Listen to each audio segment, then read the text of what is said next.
La provincia más pobre de China es el Tíbet, justamente donde tiene que llegar o ya llega este ferrocarril. ¿Cuál era el problema? El problema era pues que China en estos últimos años había ampliado de manera sostenida su red de ferrocarriles. Y por ejemplo, entre el año 2008 y el 2020 ustedes están viendo que en poco tiempo China prácticamente cubrió todo su territorio y lo unió por medio de ferrocarriles. Pero faltaba llegar a Tíbet. ¿Por qué no llegaba a Tíbet? Por la complejidad geográfica. Era muy complicado llegar a Tíbet. ¿Por qué era muy complicado? La siguiente. Porque el trayecto entre Qinghai y Tíbet tenía muchas complicaciones. Una que era gran parte del trayecto, en primer lugar son 1142 kilómetros de longitud de este ferrocarril. Y de esta longitud total, gran parte pasa por zonas de vientos huracanados. También gran parte de este tramo pasa por zonas de tormentas de arena, tormentas eléctricas, ¿de acuerdo? Zonas de deslizamiento de rocas.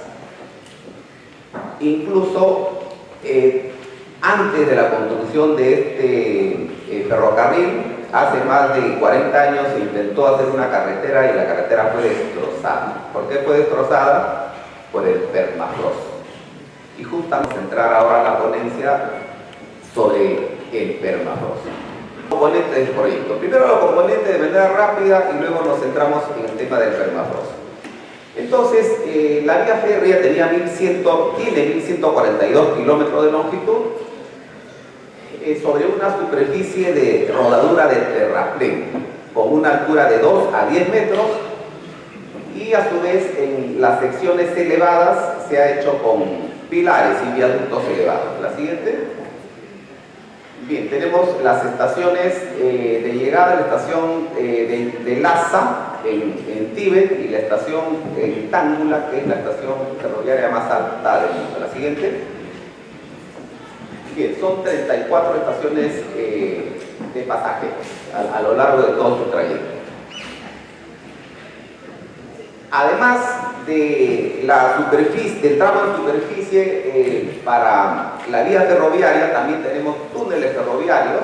El proyecto cuenta con 10 túneles con una longitud total de 9.5 kilómetros y entre ellas es el túnel ferroviario también más alto del mundo, a 4.905 sobre el nivel del mar, y a su vez el túnel más largo con 3.345 kilómetros.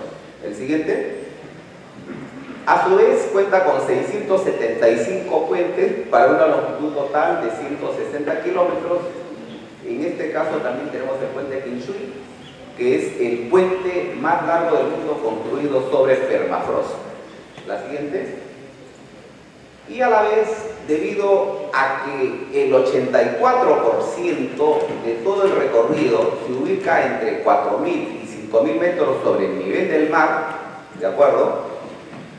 En donde la cantidad de oxígeno que tiene el aire es el 50% de la cantidad de oxígeno que tenemos nosotros a nivel del mar, es que el material rodante, los vagones son presurizados, tipo avión, ¿de acuerdo? En la que tiene su sistema de oxígeno para que los pasajeros no tengan ningún inconveniente. La siguiente. Muy bien. Entonces, le decía que este ferrocarril tuvo muchas dificultades, fue muy complejo. Han tenido que estudiar la solución para este proyecto durante 35 años. Se ha tenido que hacer investigaciones, de acuerdo con todos los entes oficiales públicos de China, con los mejores profesionales en todas las especialidades. Bien, entonces les había dicho que es una zona muy complicada, vientos huracanados, tormentas de arena, la altitud de 4.000 a 5.000 metros sobre el nivel del mar La agresividad fue demostrada cuando se intentó hacer la carretera, que no se pudo terminar y en la que murieron 3.000 obreros. 3.000 obreros murieron de edema pulmonar, murieron de ataque cardíaco, debido a la falta de oxígeno. Imagínense un trabajo pesado a esa altura para una mega obra. Bien, y de los cuales 550 kilómetros, de los 1.142 kilómetros, 550 kilómetros se ubican sobre permafrost. ¿De acuerdo? Entonces ahí viene el gran problema del permafrost. ¿Qué cosa es el permafrost? El permafrost es un elemento natural, pero que recientemente, a raíz del calentamiento global, se ha puesto en agenda y está siendo estudiado por todos los científicos del mundo. ¿De acuerdo? Entonces, este terreno con permafrost básicamente se ubica en las zonas gélidas. Una de ellas es el Tíbet y otras de ellas son la zona de Siberia, el Canadá, de acuerdo, Groenlandia, Alaska, en la que debido a su ubicación, debido al clima frígido, el permafrost consiste en que gran parte de la superficie debajo, mejor dicho, debajo de la superficie hasta 50 metros, el suelo está congelado. Es una mezcla de roca, de arena, de material suelto con hielo, ¿de acuerdo? Y desde hace 15.000 años, en épocas de descongelación, ¿de acuerdo? Han quedado atrapados dentro de parte de la corteza terrestre, tanto plantas muertas como animales muertos, ¿de acuerdo? Pero con el fenómeno del calentamiento global, en algunas partes del mundo, el permafrost se está derritiendo. ¿Y qué pasa con eso? Que como hay muchos cuerpos inertes, muertos, tanto animales como plantas, se ha demostrado en las investigaciones hechas en el permafrost que también algunas bacterias y algunos virus siempre han vivido en el hielo y se han activado por el descongelamiento y están ocasionando la descomposición de toda esta material orgánico. Y esto, cuando se descongela, va hacia la superficie de la atmósfera, ¿de acuerdo? Queda atrapada en la troposfera, pero ¿qué es lo que pasa? Que esta área del suelo es un depósito natural de carbono y la descomposición que les decía se libera en forma de dióxido de carbono y de metano, ¿cierto? Que son materiales pesados que queda en la atmósfera, en la troposfera, ¿de acuerdo? Y impide que la radiación solar que llega a la Tierra y que luego regresa por irradiación quede atrapada en esa capa, en la troposfera. Y eso que genera el calentamiento mucho más de lo normal. Este fenómeno se denomina invernadero, es un fenómeno natural que le hace bien, incluso cuando funciona en condiciones normales, le hace bien al planeta Tierra. Viene la irradiación del Sol, cae a la superficie, luego regresa como irradiación, pero ese proceso hace que, por ejemplo, la temperatura media de todo el planeta Tierra sea de 15 grados centígrados y permite vivir al hombre en condiciones adecuadas. Pero a raíz del calentamiento global, ¿de acuerdo? Esta temperatura se está elevando, ¿de acuerdo? Entonces, estos gases que se liberan, tanto el dióxido de carbono como el metano, son gases de efecto invernadero, en la que ya la acción natural, que es normal y beneficiosa para el hombre, se convierte en algo perjudicial para el hombre porque las temperaturas se incrementan. Y si las temperaturas se incrementan, entre otras cosas, significa, por ejemplo, la desaparición de nuestros nevados. ¿cierto?, se desequilibra nuestro medio ambiente. Es por eso que ante este problema se han tratado, el mundo, los países organizados, han firmado una serie de tratados, como por ejemplo el Tratado de Kioto, ¿cierto?, el Tratado de París, que tiene que ver con minimizar las emisiones de dióxido de carbono. Entonces ese es el gran problema que tenemos en 550 kilómetros, de los 1.142 kilómetros que tiene este tramo de ferrocarril. Entonces hay este problema, ¿qué hacemos? Lo usual es no hacer nada. Bueno, lo usual, digamos, si estuviéramos en el Perú, diríamos, ¿sabes qué? Vamos a afectar el medio ambiente, no hacemos nada, ¿no? Como muchas obras aquí en el Perú no se hacen. Pero ¿qué es lo que pasa? Falta investigación, falta gestión, ¿cierto? Lo que decía la ingeniera Carmen de la Pol, no se trata de Y2G, no se trata de cambiar los reglamentos, se trata de personas. Y los chinos han encontrado que tienen la necesidad de salir de pobres, quieren ser ricos, y para eso están haciendo grandes proyectos, y por lo tanto no podían dejar de hacer esta carretera para sacar de la pobreza al Tíbet y para que China siga creciendo. Entonces ellos tenían que encontrar la solución. ¿De acuerdo? Muy bien. La siguiente. Bien, entonces ahí tienen ustedes un corte del permafrost, y lo primero que hay que indicar es que el permafrost tiene 3 capas.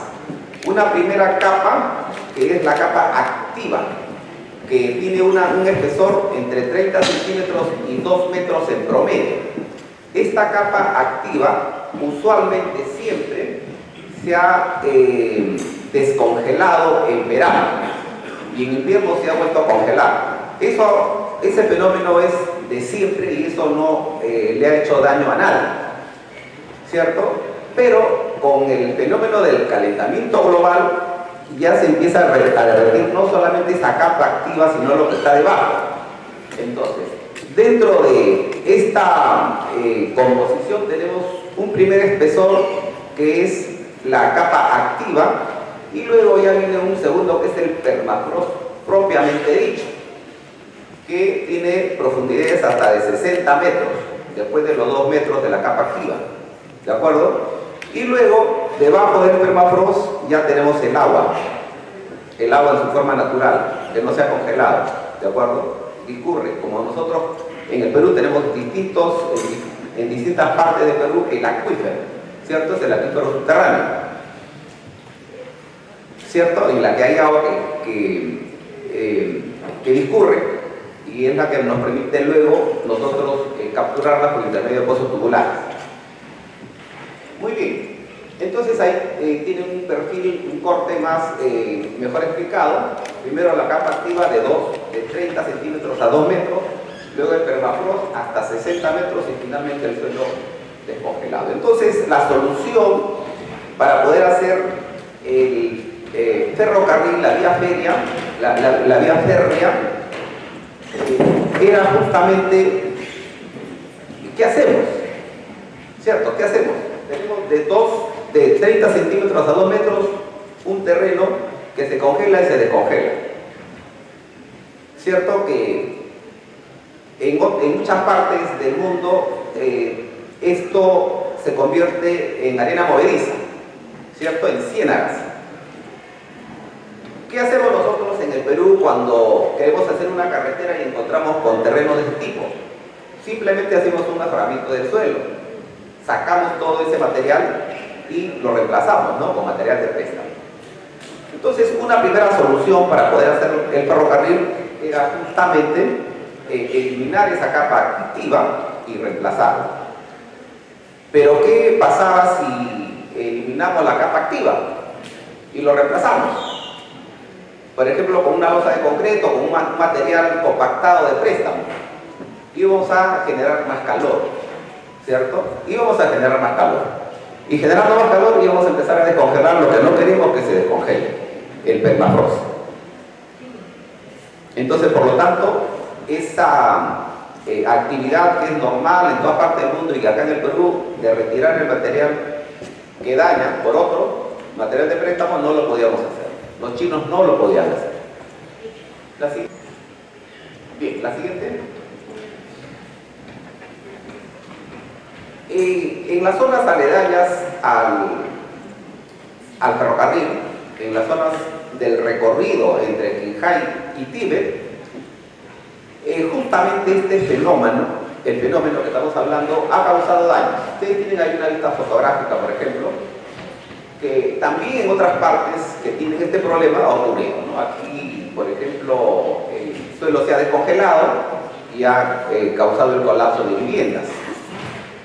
La siguiente. Aquí también tenemos líneas férreas en Alaska, ¿de acuerdo? Y en Canadá, que justamente por el descongelamiento del permafrost también ha colapsado. Entonces, obviamente, el gobierno chino ha investigado todos estos daños que se han dado en otras infraestructuras y han empezado a buscar la solución. Investigando 35 años para poder encontrar una solución definitiva. Han hecho pruebas, han hecho ensayos y justamente los ingenieros chinos vieron que en otras zonas gélidas para la construcción de las viviendas había una elevación, ¿de acuerdo? Como nosotros vemos, por ejemplo, las casas en Belén y en Iquitos se elevan con respecto al nivel de la superficie. Entonces, en otras partes, ante estos problemas de colapso de las viviendas, la gente también empezó a experimentar la solución de sus viviendas y encontraron que dejándole un espacio libre, ya no había este problema de hundimiento. ¿Por qué? Porque no se generaba calor, se ventilaba, ¿de acuerdo? Se ventilaba. Pero también en otros lugares se hacía un relleno encima de la superficie de la capa activa, se hacía un relleno y luego de ese relleno de 1 o de 2 metros se empezaba a construir, pero en el relleno se introducían tuberías, ¿de acuerdo? ¿Para qué? Para que pueda haber ventilación. Recuerden que estamos en zonas muy frías, muy frígidas, y por ejemplo, al pasar el aire frío por los tubos, le quitarían la temperatura alta a toda la infraestructura y por lo tanto se evitaba el descongelamiento del permafrost, ¿de acuerdo? Esto fue estudiado, hay que regresar al anterior. Esto fue estudiado por muchos años, inclusive en el trazo del ferrocarril se hicieron simulaciones. Ya no se cortó nada, sino se rellenó de grava, ¿de acuerdo? Que era la superficie del terraplén para que por ahí pasen las líneas del tren, pero también se atravesaban tuberías, ¿de acuerdo? Pero ¿qué pasaba? Que sí, efectivamente, las investigaciones de los ingenieros chinos dieron como conclusión que la temperatura bajaba un promedio de 3 grados centígrados, que era suficiente para evitar el descongelamiento, ¿de acuerdo? Entonces era una solución exitosa, se probó en la misma línea, en diversos tramos, en la zona de permafrost. Pero ¿qué es lo que pasa? Eran tuberías cada metro, ¿de acuerdo? Que era muy caro, ¿cierto? Era muy caro. Hicieron pruebas con pedraplenes y efectivamente vieron que en la zona de los pedraplenes, en las épocas de cambio estacional, se mantenía intacto. En cambio, las zonas aledañas se congelaban, se descongelaban y se producían los lodazales, las arenas movedizas, las ciénagas. ¿Y por qué ocurría eso? Tomaron las mediciones, tomaron las temperaturas y los pedraplenes tenían la particularidad de que siempre tenían aberturas, ¿de acuerdo? Eran pedraplenes sin ningún elemento de cohesión, ¿no? Sin ningún mortero, sin ningún elemento de cohesión. Eran piedras puestas sobre otras. Y esto permitía que haya una ventilación natural. Y esa ventilación natural evitaba el calentamiento y evitaba el derretimiento de la zona inferior del permafrost. Lo que sí, ese derretimiento ocurría en las zonas aledañas. Entonces dijeron que esa es la solución. La anterior, bien, es importante ver quiénes participaron en esta solución, ¿no? el Instituto de Glaciología y Criopedología de la Academia China de Ciencias, ¿no? La Universidad de Comunicaciones de Beipán, el Instituto Ferroviario de Lanzhou, Instituto Ferroviario de Shijianghuan, el Ministerio de Ferrocarriles, el Buró Estatal de Sismología, la Academia China de Sismología. Entonces, lo mejor de China para buscar una solución a un gran problema. La siguiente ahora. Hacia adelante.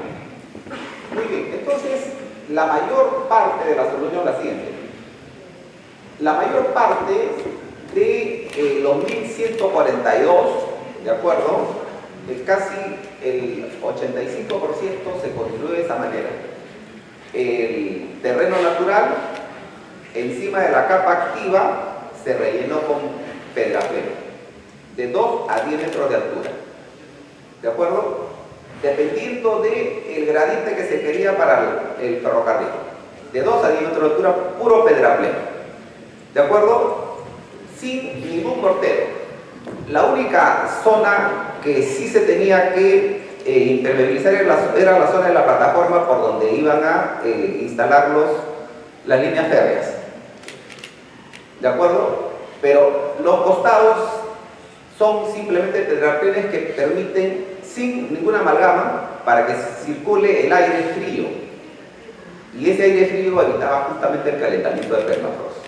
¿De acuerdo? Entonces, esa fue una solución que luego ha sido replicada en otras partes del mundo justamente con este mismo problema de manera exitosa. Han pasado ya 17 años de la culminación de esta obra y no tiene ningún inconveniente. Pero ojo que esto es una parte, ¿no? Lo ideal hubiera sido que esto se replique en todo el trayecto, pero sin embargo habían otras zonas en la que se ubicó el pedraplén, había la ventilación natural del aire frío, pero se seguía hundiendo. ¿De acuerdo? Entonces, ¿cuál fue la solución? La siguiente. La solución fue colocar termofisón, sifones, termosifones. Son tuberías, ¿de acuerdo? Tuberías de 10 metros de longitud. Los ingenieros chinos, de acuerdo a las investigaciones, a las perforaciones que hicieron, consideraron que tenían que utilizar tubería de 10 metros, ¿de acuerdo? De los cuales 10 metros enterrados debajo de la superficie, 5 metros enterrados debajo de la superficie, 5 metros arriba de la superficie. ¿Y qué es lo que pasaba? Que estas tuberías, deberían actuar como un refrigerante. Para eso, en esos 5 metros debajo de la superficie se les rellenó con amoníaco, ¿de acuerdo? Un refrigerante natural. La siguiente.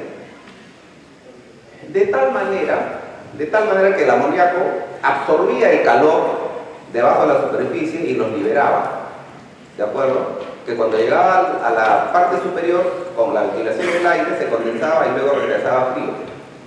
Entonces, eso fue producto también de muchos años de investigación, muchas simulaciones in situ para poder obtener el diámetro de la tubería, ¿cierto? La cantidad de amoníaco. Y esa solución también ocurrió en una longitud de 34 kilómetros. ¿Ya? 34 kilómetros de todo el trayecto tenía ese problema y se dio esa solución, ¿cierto? Entonces tenemos hasta el momento 2 soluciones. Una, pedraplén, simplemente pedraplén sin ninguna amalgama. La segunda, pedraplén con la tubería de termofusión.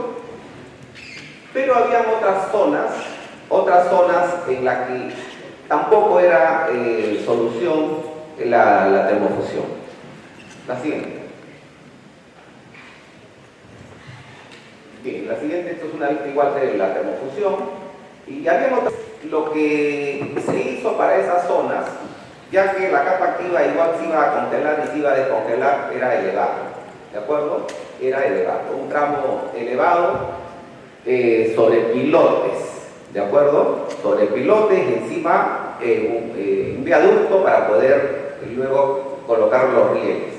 Este problema que había era que una parte de la vía iba a pasar por una reserva natural, ¿no? Una reserva natural en la que hay antílopes y hay que preservar su hábitat, ¿de acuerdo? Para poder hacer el pedrapié tuvieron que volarse rocas, ¿cierto? Tuvieron que volarse rocas y transportarse hasta la zona del proyecto.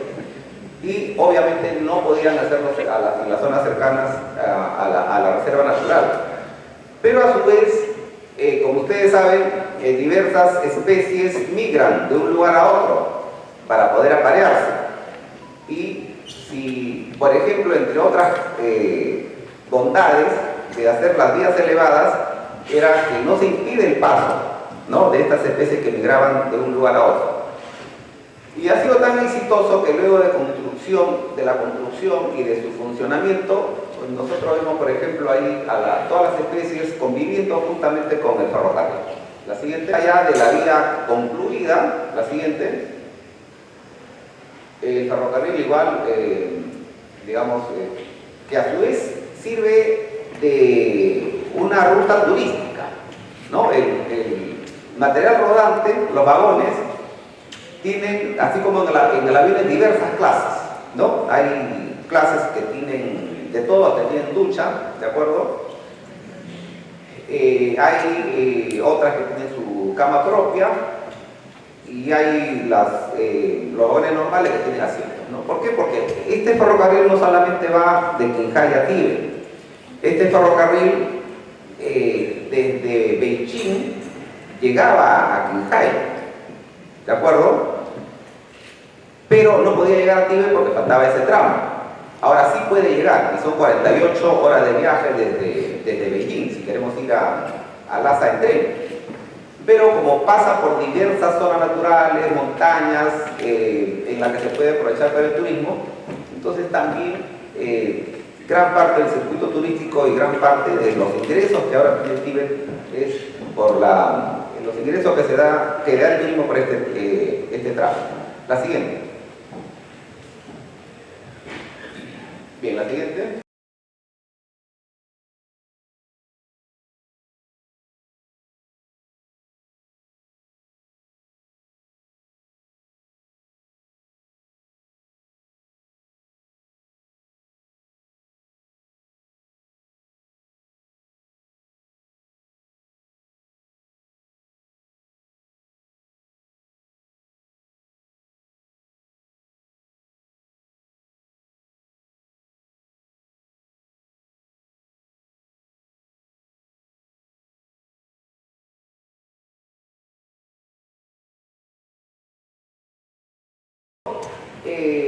También tenemos nosotros una comisión, ¿de acuerdo? Una comisión en la que interviene la Universidad Santiago Túnez de Mayolo, el Instituto de la Geología Nacional, la Universidad Nacional de Ingeniería, con el apoyo de dos universidades del extranjero, que en este momento están haciendo una investigación, a ver qué pasa con el permafrost en el Perú, ¿cierto?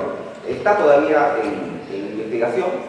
Seguramente cuando termine nos darán sus conclusiones, y es probable que en las zonas altas de Perú, por ejemplo Rinconada, Puno, ¿no? Rinconada, Puno, la ciudad de Rinconada, en Puno es una zona minera, tienen 50.000 habitantes, queda a 5.200 metros sobre el nivel del mar, rodeado de cordilleras, y es probable que, por ejemplo, ahí tengamos nosotros, con el fenómeno del calentamiento global, problemas. Entonces, antes que desaparezca Rinconada, tenemos que empezar a tomar nosotros las medidas respectivas.